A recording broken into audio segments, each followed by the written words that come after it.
Now let's discuss the important notations used in derivation and integration. So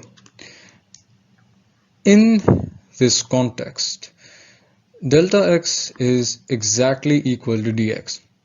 Okay, but that is not the case for dy, and we'll see why.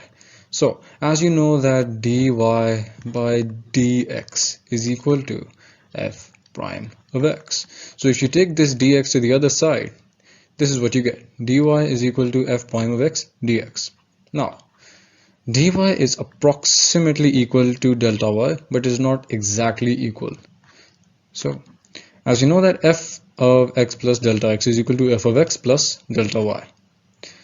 So if you replace this delta y with this f prime of x dx, because dy is equal to f prime of x dx, and if you place this dy with it, this is the final equation.